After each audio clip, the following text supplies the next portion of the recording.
Значит, мы не будем ничего сворачивать до тех пор, пока у нас не будет своего. Всем привет, это Михаил Климарев. А то, что вы только что услышали, это выступление Путина на встрече с редакторами российских СМИ в феврале. Так он комментировал жалобы на то, что западные соцсети не выполняют российские законы. Говорит, сворачивать ничего не будем, пока у нас не будет своего. И сворачивать-то, когда у нас будет свое, если что-то и будем, то только исходя из конкретных ситуаций. В июне на прямой линии Путин еще раз повторил, что ничего не собираются блокировать. Но мы прекрасно знаем, что когда Путин говорит, мы не собираемся никого блокировать, понимать это нужно ровно наоборот. Мы хотим заблокировать всех и как можно скорее. И в первую очередь это касается западных соцсетей, Твиттера, Фейсбука, Ютуба. Вы могли заметить, как в этом году IT-гиганты начали получать огромные штрафы за якобы несоблюдение российских законов. Например, на 59 миллионов уже оштрафовали Twitter, больше чем на 40 Google и на 89 миллионов Facebook. До прямых блокировок дело пока не дошло. Но что этому мешает и когда это может случиться? Вот об этом сегодня и поговорим. Могут ли в России заблокировать YouTube? Разговоры об этом начались, конечно, не вчера. Например, в прошлом году Роскомнадзор ненавязчиво обратил внимание российских СМИ на, цитата, «необходимость введения информационных каналов на отечественных видеохостингах» и даже попросил ведущие интернет-компании страны помочь СМИ в их создании и популяризации. Следующий тревожный звоночек прозвенел уже этой осенью, а поводом стали ограничения, которые YouTube в конце сентября наложил на немецкоязычный канал Russia Today из-за его антиваксерских роликов. Тот попытался эти ограничения обойти через другой канал, и в итоге YouTube просто удалил оба.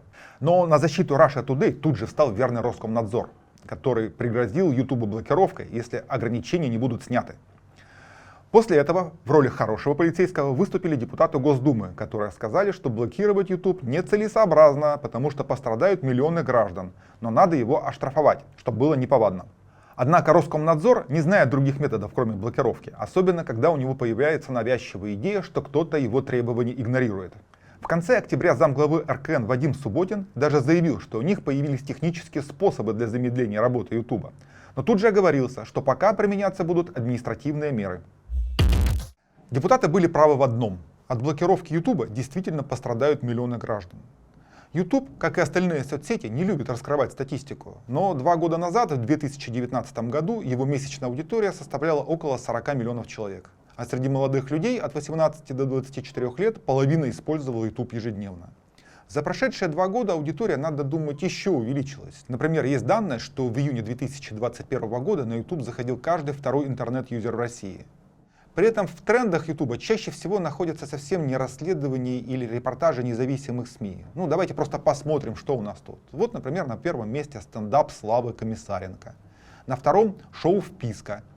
Потом идут обзор из автосалона, блогер Красава, короткие видео какого-то школьника, Грэмми, котята. В общем, много интересного.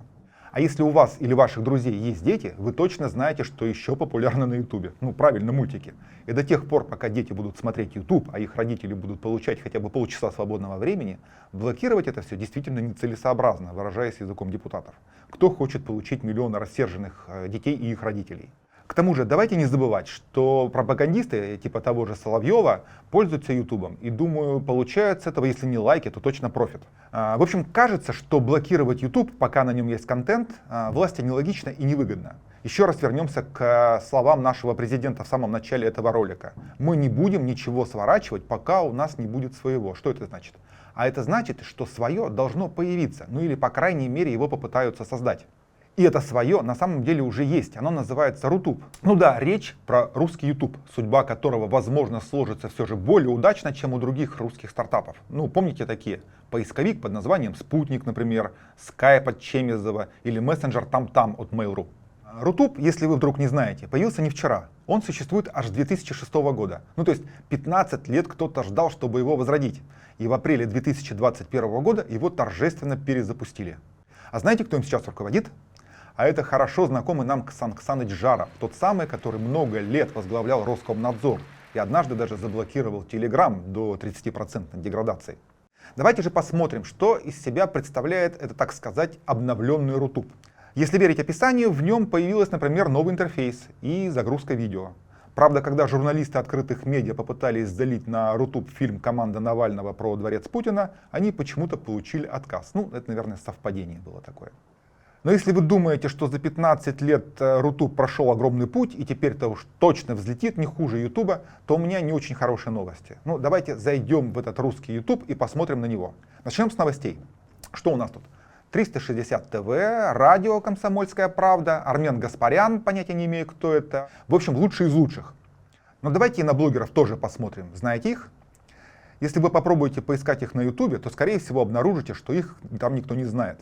Как вы думаете тогда, почему они здесь? Ответ может быть проще, чем кажется. Скорее всего, не бескорыстно. Логика элементарна. YouTube нельзя закрыть, пока на нем есть контент. А значит, весь контент нужно перетянуть на другую платформу. Ну а методы, которыми это делается и будет делаться, нам давно и хорошо знакомы. Купить большинство популярных блогеров несложно. Как правило, это вопрос цены. Купить непопулярных блогеров вообще нет проблем. Главное, чтобы контент опять же был. Пока этого контента на Рутубе несравнимо меньше, не говоря уже о качестве. Но те, кто принимает решение о блокировке, достаточно хорошо соизмеряют ущерб и, скорее всего, понимают, до какого момента блокировать YouTube будет невыгодно. Но это точно не помешает им вливать тонны денег в развитие Рутуба, наполнять его огромным количеством контента. Какие из этого всего можно сделать выводы? Ну, во-первых, пока на Рутубе недостаточно контента, властям действительно невыгодно блокировать YouTube. Так будет до тех пор, пока они не перетащат с Ютуба самых популярных блогеров. Во-вторых, не факт, что у них это получится. Ну, потому что в топе Ютуба популярны далеко не только российские блогеры, но и со всего мира. И вряд ли они согласятся перейти на Рутуб, потому что российская аудитория меньше международной. И значит, совсем не так много. Так что это вопрос не только политики, но еще и экономики. Ну и в-третьих, важно не пропустить сигнал того, что ситуация становится критической. Если и когда условный Даня Милохин или те самые блогеры с топа Ютуба, о которых мы говорили выше, появятся на Рутубе, это значит, скорее всего, что нам нужно готовиться к блокировке. Нет, у нас нет таких планов. Мы никого не собираемся блокировать, собираемся работать с ними. Но есть проблемы, которые заключаются в том, что они нас посылают подальше, когда не выполняют наши требования и российские законы.